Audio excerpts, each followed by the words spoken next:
Artiste du décodage. Il résume et critique l'actualité sans pitié. Francis Gosselin.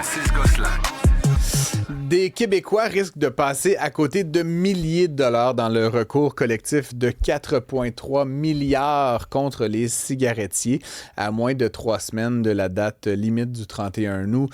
Certains peinent toujours à fournir les documents médicaux exigés pour prouver leur admissibilité. On en parle avec Floride Douka, qui est porte-parole de la Coalition québécoise pour le contrôle du tabac. Bonjour, Madame Douka. Bonjour, M. Gosselin. On parle donc d'une enveloppe de 4,3 milliards. C'est ce qui avait été négocié entre les avocats et les cigarettiers là, dans le cas effectivement des problématiques de santé que cause le tabagisme. Certains Québécois ont l'impression qu'il est extrêmement difficile d'aller chercher leur part. Est-ce que le processus est trop compliqué selon vous? Bien, c'est sûr que nous, on regarde ça à distance. On n'est pas impliqué. Mais j'ai entendu que dans certains cas, ça se réglait, mais dans d'autres cas, puis j'ai vu comme vous dans les reportages dans les médias où ça traîne. Il faut comprendre que peut-être la bonne nouvelle, c'est que si on est rendu là, je pense que c'est à 66 000 dossiers sur les 100 000 que la Cour avait estimé qu'on aurait, puis là, j'entends que c'est peut-être même à 70 000. C'est très bon pour un recours collectif. Puis je vous dirais, c'est un taux de performance qui est assez élevé dans le contexte des recours collectifs. Mais cela dit, ça, à mes yeux, comme aux yeux des gens qui sont touchés, c'est évidemment inacceptable si on semble mettre des bâtons dans les roues. Et je pense que c'est une très bonne idée que les gens ont d'aller vers les médias, de se plaindre. Je les encourage à poursuivre parce que s'il faut étendre le délai, vous savez, dans le cours de toute cette saga-là, les cigarettiers ont eu plus de 5 ans de sursis à toujours reporter, puis il y a eu plein d'audiences. Le litige qui a mené à ça a duré pendant plus de 5 ans, mais lui aussi. Donc, dans ce contexte-là, si c'est les archives médicales ou la RAMQ qui est trop sollicité et qui peine à livrer la marchandise, il faut donner un sursis, être accordé. Ce que vous dites, je comprends ce que vous dites là, sur le taux de participation, Madame Douka, mais quand même, qu'il y ait un faible taux ou un taux relatif de participation pour le cartel du pain, c'est une chose, mais là, on parle quand même de 30 quelques mille personnes qui sont soit mortes, soit grièvement malades du tabagisme. Je ne sais pas, encore une fois, je veux pas vous contredire, mais c'est juste, c'est 30 000 vies là, qui ont été fauchées. Là, puis, fait que oui, le taux est bon, mais ça reste 30 quelques mille personnes. J'aimerais un peu vous entendre. Je suis d'accord avec vous à 100%. Ouais. Ces gens-là disent qu'en fait, ils ont des preuves de leur maladie, et là, c'est carrément comme si on était dans la procédurite, on leur demande d'autres documents. Est-ce que c'est acceptable? Est-ce que c'est pas un stratagème, finalement, que les cigarettiers, ou en tout cas le processus a mis en place pour éviter de devoir payer le plein montant? Le montant, il va devoir être payé dans tous les cas, que ce soit aux victimes québécoises, canadiennes, où l'argent ira se repayer aux provinces plus rapidement. Il faut comprendre que dans le contexte de l'entente, les avocats, ils avaient fait un bon travail pour représenter les victimes québécoises. Ils avaient demandé à ce que l'argent qui était dû aux victimes, ou dans le contexte, là, il faut comprendre, hein, c'est un contexte de négociation. Les victimes avaient un jugement qui était beaucoup plus élevé, qui leur accordait 14, voire 13 milliards de dollars. Puis à la fin du compte, ils en ont pour 4. Toutes les parties ont vu le montant de leur réclamation diminuer, incluant les provinces.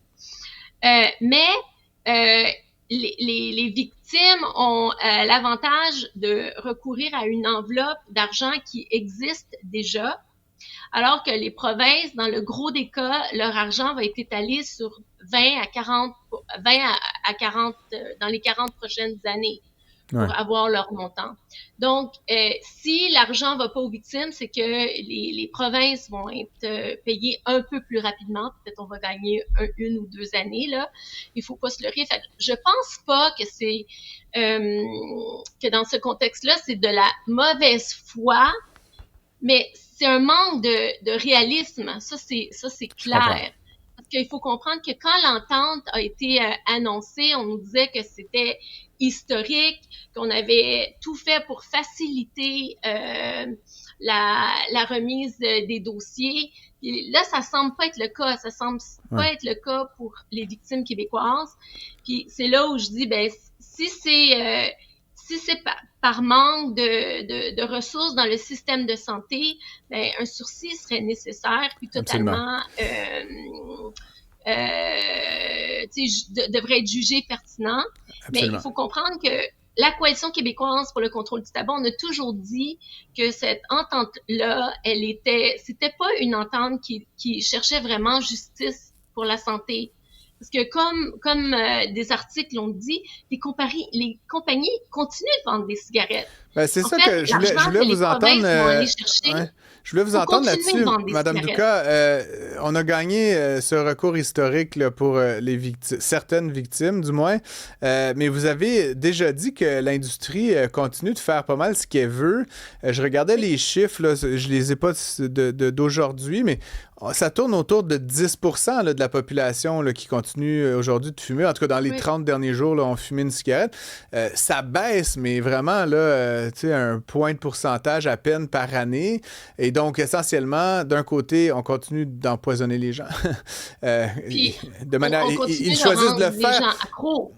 Mais surtout, puis on les rend accros aussi avec des nouveaux produits. Parce que ces mêmes compagnies-là, les compagnies mères font des produits de vapotage, font des nouveaux produits de nicotine.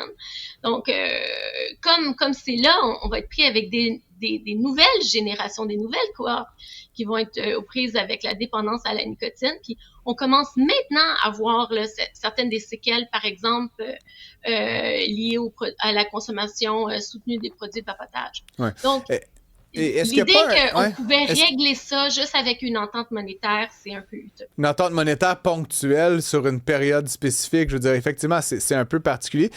Il y a aussi le fait, vous abordiez ça à l'instant, que les gouvernements, évidemment, ce sont des produits qui sont lourdement taxés, là, en fait, du moins la cigarette. Les gouvernements sont un peu dans une drôle de situation, presque de conflit d'intérêts. Ils reçoivent beaucoup de revenus des taxes sur les produits du tabac. Est-ce qu'il n'y a pas, à un moment donné, un genre de désincitatif à ce que les gens arrêtent de fumer, c'est-à-dire qu'ils continuent de gagner quand même plusieurs dizaines, centaines de millions de dollars, là, les gouvernements, avec ça? Bien, les taxes, c'est différent parce que, premièrement, la rentrée d'argent des taxes est en deçà de ce que ça coûte au système de santé. Donc, on est toujours perdant à avoir du tabagisme dans la société, comme on l'est quand des jeunes qui n'ont jamais fumé se mettent à vapoter. On est aussi perdant avec ça, puis on va le voir dans les années à venir, les conséquences sur le système de santé. Madame Donc, Ducas, à cet égard-là, on ne peut pas dire que les gouvernements, mais je veux juste vous rejoindre pour dire, oui, l'entente, c'était farfelu, parce que au lieu d'aller chercher puis de forcer les cigarettiers à vraiment changer leur façon de faire, à leur imposer une réduction du taux de tabagisme, une réduction du taux de vapotage, une interdiction de la publicité, etc., on s'est limité à un échange monétaire, à des paiements. Puis c'est là où, en toute apparence, il y a un conflit d'intérêts pour les provinces. On a un auditeur qui nous a appelé, André, il est évidemment aux prises là, avec ça. André, êtes-vous avec nous? Oui, je suis là, Francis, oui. Merci d'être à l'écoute. Vous nous dites que vous êtes dans les démarches, je crois, pour votre père. Racontez-nous un peu comment ça se passe. Oui, c'est ça. Moi, je suis dans les démarches pour ça. Moi, mon père, il a eu un cancer de gorge en 1992. Il a été opéré. Il a eu des traitements de radiothérapie. Et puis là, moi, j'ai fait affaire avec Proaxio. J'ai fait sortir le dossier médical de l'hôpital Santa Gabrini où est-ce qu'il a été opéré. J'ai envoyé tous les documents, certificats de mariage, les certificats de naissance de mes frères et ma sœur. J'ai tout envoyé les documents.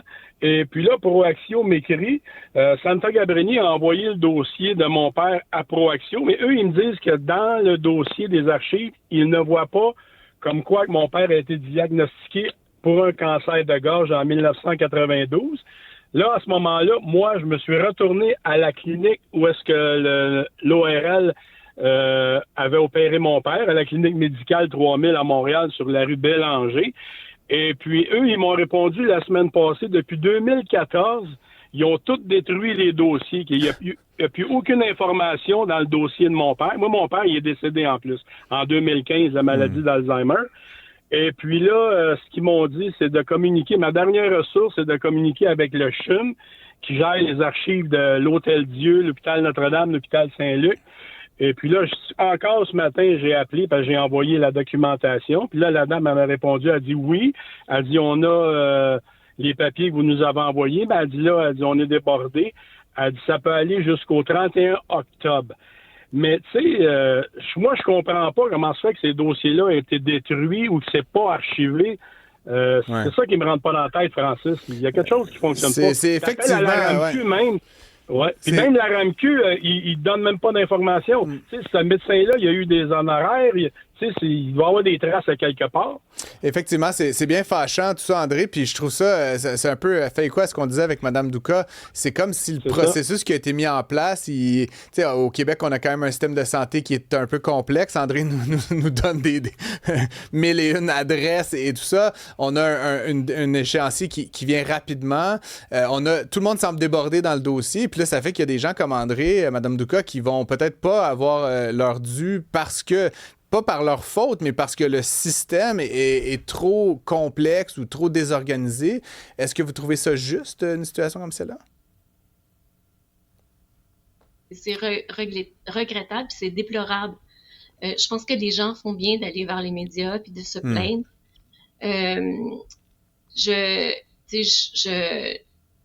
La RAMQ, elle a les dossiers sur ses sites web et tout ça. Elle dit qu'elle a des dossiers depuis 1981.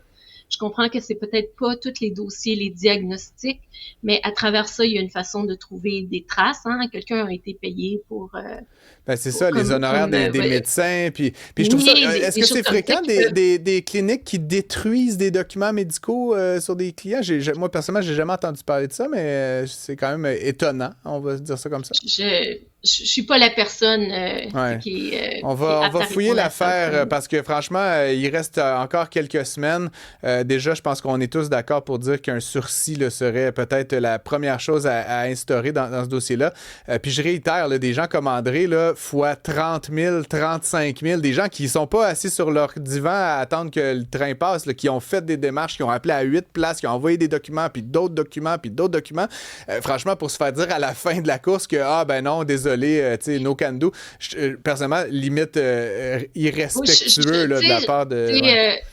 Tout dans cette entente-là, je dis pas que les avocats, c'est pas des bonnes personnes puis qu'ils ont pas fait du mieux qu'ils pouvaient, mais il y a quelque chose qui est dénaturé de la santé, des enjeux de santé, du système de santé, des réalités du système de santé.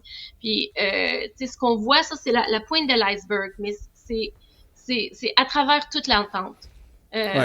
Alors, je suis pas surprise d'entendre parler qu'il y a des dérapages actuellement. Ça fait en tout cas beaucoup réagir. Je pense qu'on soit soi-même touché, qu'on ait des proches qui le sont ou qu'on ait des gens dans notre entourage qui ont été victimes de ces différentes maladies-là. Cybèle, beaucoup de gens sur la messagerie qui nous contactent. Oui, bien en particulier celui de Ronald de Laval qui dit « Moi, mon incapacité à faire parvenir mon dossier médical est pourtant inscrit depuis 2010. Aujourd'hui, je ne sais même plus à qui demander d'envoyer mon dossier médical. » Chose certaine. En tout cas, on va continuer de fouiller toute cette affaire. C'est pas la dernière fois qu'on en parle d'ici la fin de l'échéance du 31 août. Florie Doukas, porte-parole de la Coalition québécoise pour le contrôle du tabac. Merci beaucoup d'avoir été avec nous. Bonne journée. Merci, au revoir. Au revoir.